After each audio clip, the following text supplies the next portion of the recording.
Assalamualaikum warahmatullahi wabarakatuh. Pada video kali ini saya akan coba menjelaskan tentang teori klasik dan neoklasik.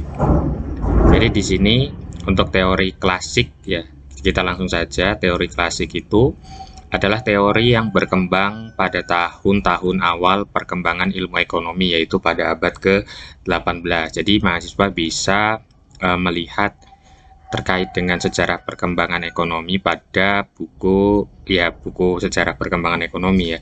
Jadi mahasiswa bisa cari di toko buku atau searching di internet. Jadi teori klasik itu merupakan teori awal perkembangan daripada ilmu ekonomi. Di sini selanjutnya filsafat kaum klasik mengenai masyarakat mendasarkan diri pada tindakan-tindakan rasional dan bertolak dari suatu metode alamiah.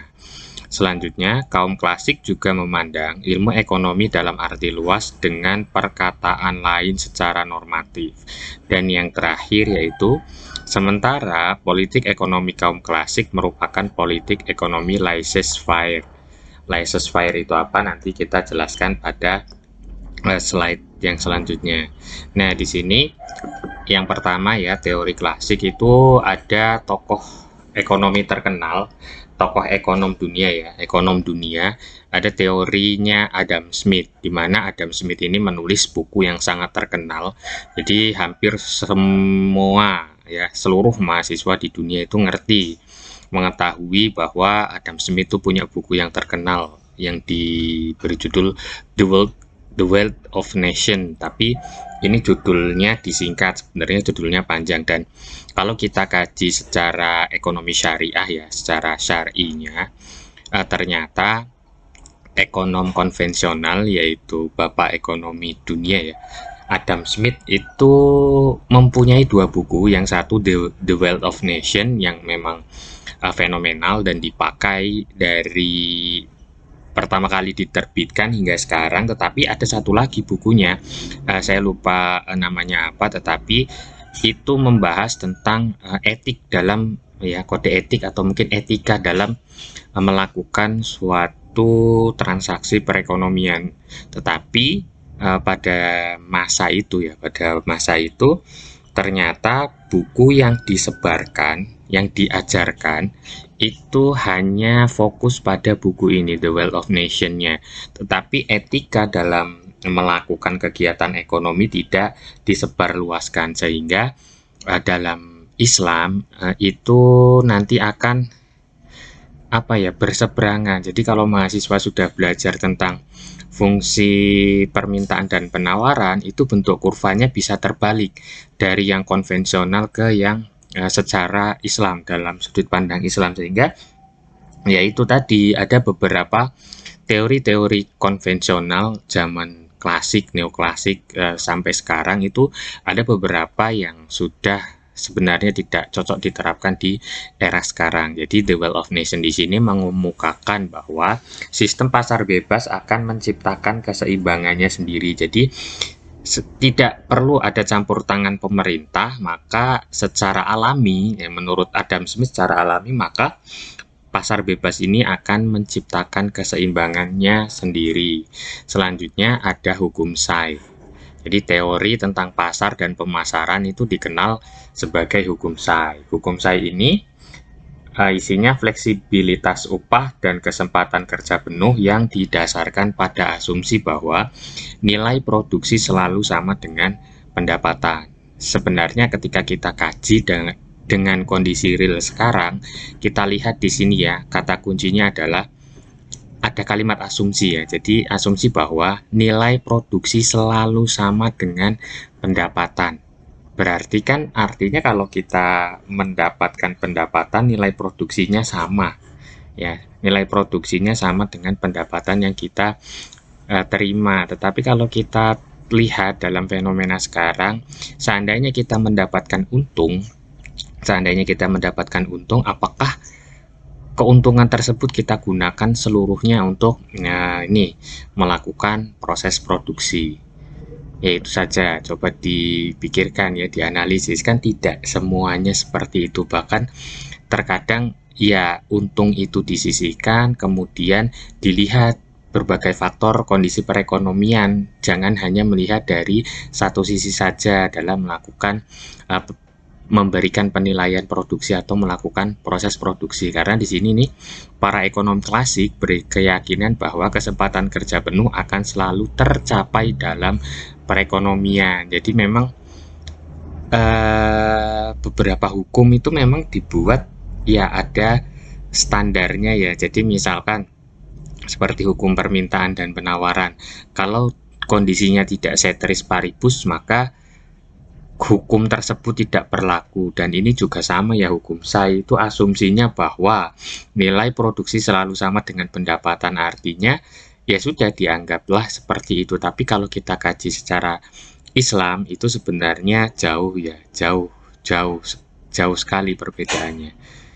Jadi itu lanjut lagi. Nah, di sini setelah hukum SAI ada teori kuantitas. Dalam teori kuantitas di sini ekonom klasik menunjukkan bahwa peranan uang dalam perekonomian adalah netral, di mana perubahan jumlah uang yang beredar tidak akan mempengaruhi produksi nasional.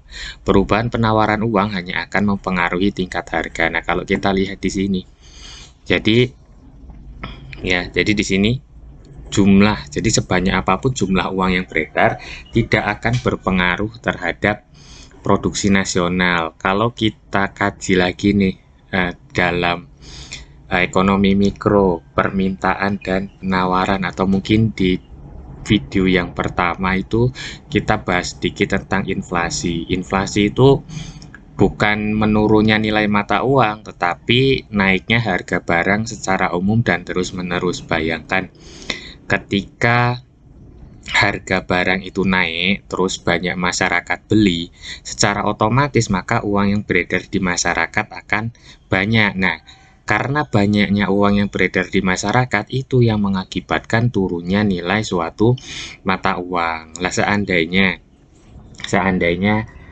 uang yang beredar banyak, terus ada inflasi, di sini tidak akan mempengaruhi produksi nasional. Padahal biaya produksi pasti akan naik karena bahan baku juga pasti harganya naik karena adanya inflasi tersebut, naiknya harga barang secara umum dan terus-menerus. Tetapi menurut teori kuantitas di sini tidak akan mempengaruhi produksi nasional, dan di sini perubahan penawaran uang hanya akan mempengaruhi tingkat harga. Iya, pasti harganya akan naik ya. Jadi seperti itu terkait dengan teori kuantitas. Selanjutnya ekonom klasik ya. Para ekonom klasik tidak menyetujui campur tangan pemerintah yang aktif mengatur kegiatan perekonomian. Artinya, ketika ada kenaikan harga, ketika ada ketidakseimbangan, ketika ada ketimpangan, itu peran negara justru diperkecil ruang geraknya, karena ekonom klasik percaya bahwa semuanya itu akan kembali seperti semula tanpa ada campur tangan pemerintah. Jadi percaya bahwa suatu saat akan terjadi titik keseimbangan, walaupun saat ini turun pasti suatu saat akan naik dan kembali normal. Jadi itu adalah kepercayaan dari teori atau dari pemikiran ekonom klasik. Nah, di sini poinnya adalah meminimalisasi campur tangan pemerintah dalam perekonomian. Laissez-faire, laissez-passer. Jadi di sini menurut ekonom klasik memang pemerintah dikurangi ya campur tangannya. Selanjutnya ada invisible hand. Di sini tangan tak kentara dalam mengatur pembagian sumber daya. Nah, ini mungkin invisible hand ini yang dipercaya dapat kembali ya melakukan keseimbangan, sehingga tanpa adanya campur tangan pemerintah pun kondisi perekonomian pasti akan kembali stabil. Lanjut lagi, di sini ada kritik-kritik ya, kritik-kritik terhadap neoklasik. Poin yang pertama, peristiwa depresi besar tahun 1930-an. Jadi pada tahun 1930-an itu terjadi depresi yang sangat besar, depresi ekonomi di beberapa negara. Mahasiswa bisa coba search ya, bisa selancar atau mungkin membeli buku tentang sejarah pemikiran ekonomi. Nanti di sana akan ada depresi besar ya, Great Depression tahun 1930-an. Kemudian poin yang kedua, asumsi tentang kesempatan kerja penuh sebagai kondisi yang normal sulit bertahan dihadapkan pada pengangguran seperti yang terjadi sebagai akibat dari depresi. Ya wajar ya, karena adanya Great Depression, depresi besar tahun 1930 yang menyerang kondisi perekonomian, maka akan timbul banyak sekali pengangguran. Yang ketiga di sini, banyak orang yang merasakan bahwa keadaan ekonomi dengan pengangguran merupakan keadaan yang normal. Sementara keadaan ekonomi dengan pengerjaan penuh adalah suatu keadaan yang istimewa. Jadi ini kritik lagi ya, banyak orang merasakan bahwa ekonomi dengan pengangguran merupakan keadaan yang normal.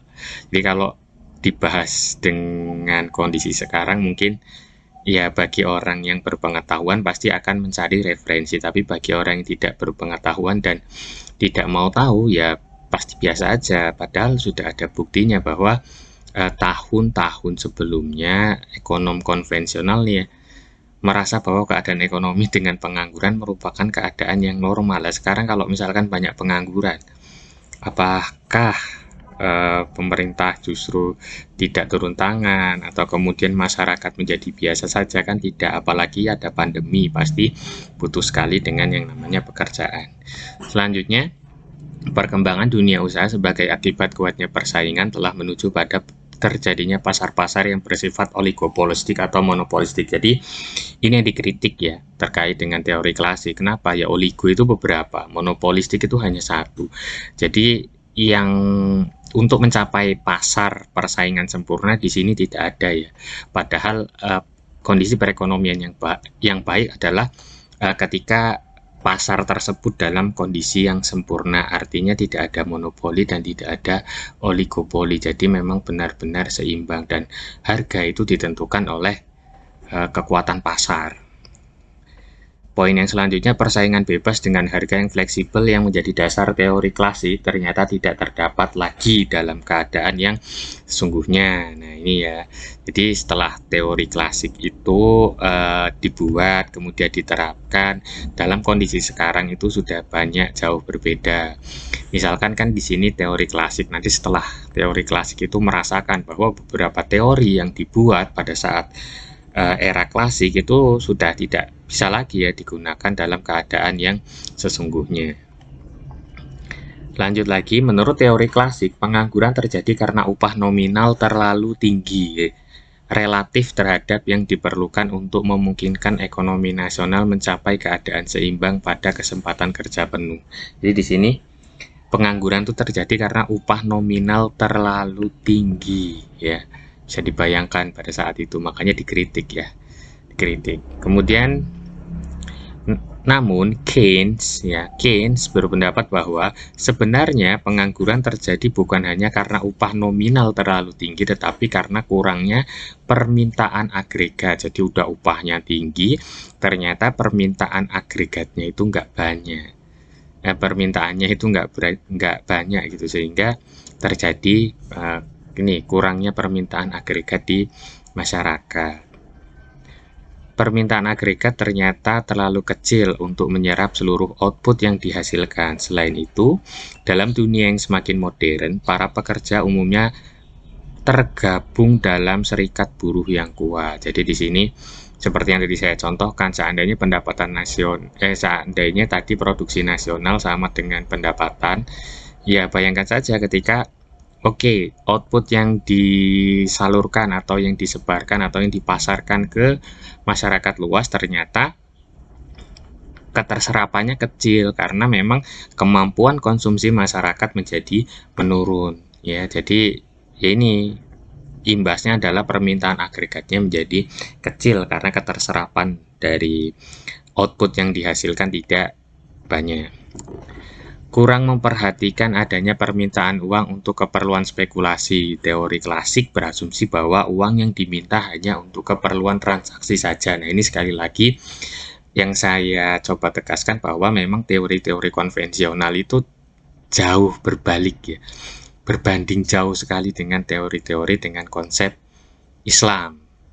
Nah di sini kebetulan untuk UAS-nya masih menggunakan buku modul ESPA ya, jadi masih konvensional sehingga belum full murni ekonomi syariah.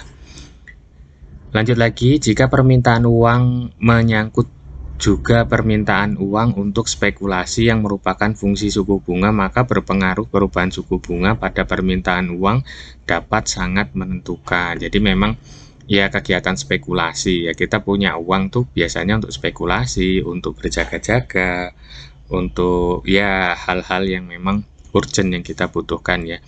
Nah, seandainya di sini permintaan uang itu untuk spekulasi, maka di sini akan berpengaruh terhadap suku bunga bank ya, suku bunga simpanan, sehingga ya pasti akan berpengaruh terhadap permintaan uang. Lanjut lagi, apabila suku bunga rendah, maka kemungkinan besar harga obligasi akan turun atau sebaliknya. Jika hal ini terjadi, maka pemilih aktiva akan lebih suka memegang uang tunai daripada obligasi. Nah, di sini prinsipnya adalah ya bagaimana kita mau melakukan investasi kalau imbal hasilnya tidak sesuai atau malah justru kecil. Mending saya pegang uang tunai daripada saya investasikan ke dalam obligasi, atau mungkin suku bunga banknya kok kecil ya, mending saya simpan dalam bentuk tunai daripada saya tabung, suku bunganya kecil ditambah biaya administrasi dan lain-lain, belum adanya inflasi, maka lebih baik saya pegang uang secara tunai. Tetapi memegang uang secara tunai bisa mengakibatkan nanti terjadinya inflasi karena terlalu banyak uang tunai yang beredar di masyarakat. Kondisi yang menggambarkan preferensi orang yang sangat besar pada uang tunai daripada obligasi disebut oleh Keynes sebagai perangkap likuiditas atau liquidity trap. Dalam kondisi liquidity trap, permintaan uang menjadi sangat peka terhadap perubahan suku bunga. Nah, ini yang sudah dijelaskan tadi ya. Jadi ternyata ada liquidity trap. Bayangkan ketika sebuah bank atau ya sebuah badan usaha yang menjual investasi. Ketika tidak ada yang melakukan investasi, maka likuiditasnya otomatis akan berkurang karena memang tidak ada yang melakukan investasi. Selain itu, kepercayaan masyarakat terhadap bank ataupun lembaga yang mengeluarkan obligasi juga akan semakin berkurang. Nah, di sini ada teori neoklasik. Kalau sebelumnya sudah klasik, jadi ini teori neoklasik. Kemunduran ekonomi waktu Great Depression tidak dapat dijelaskan oleh teori klasik, terutama mengenai alasan mengapa perekonomian mengalami pengangguran kronis dan lebih lama dari yang diramalkan oleh para pakar ekonom klasik, sehingga muncullah nih ekonom-ekonom pada era neoklasik. Di sini ada Irving Fisher ya, di mana di sini ya teori ini berangkat dari penyempurnaan yang dilakukan terhadap teori moneter yang dikemukakan oleh Irving Fisher, yaitu MV sama dengan PT. M itu money, V itu velocity of money, P itu price, dan T itu volume. Jadi di sini ya, M jumlah uang, V velocity atau perputaran uang, P itu harga barang, dan T itu volume atau jumlah uang yang menjadi objek transaksi. Nah, di sini mazhab neoklasik telah mengubah pandangan tentang ekonomi baik dalam teori maupun dalam metodologinya.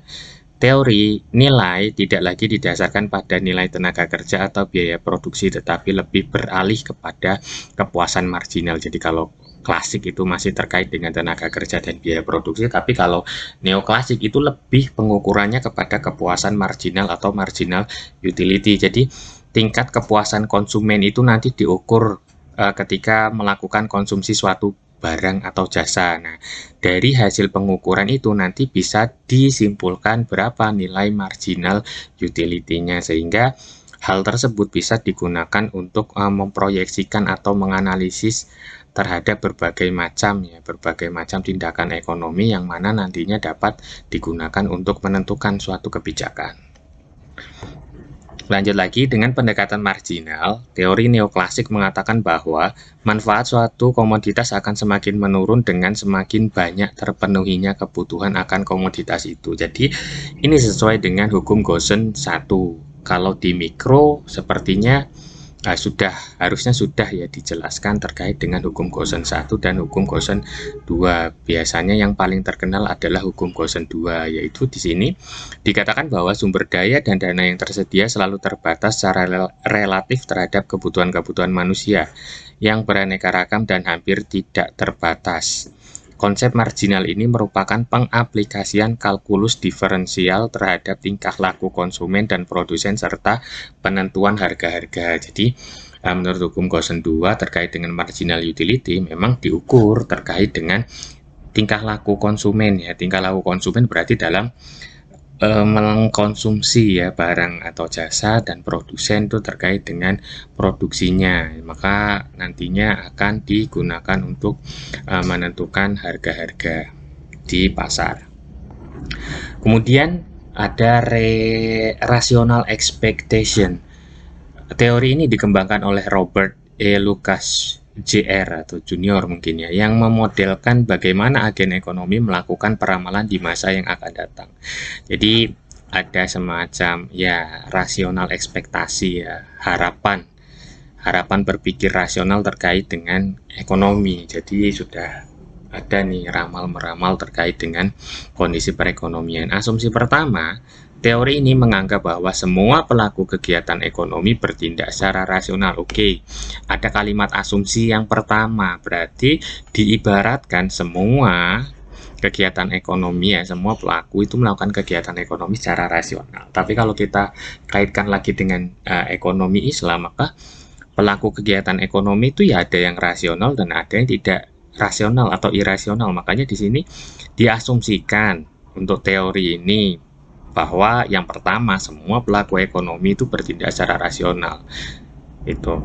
Asumsi yang kedua, semua jenis pasar beroperasi secara efisien dan dapat dengan cepat membuat penyesuaian ke arah perubahan yang berlaku. Jadi asumsi yang kedua, semua jenis pasar beroperasi secara efisien.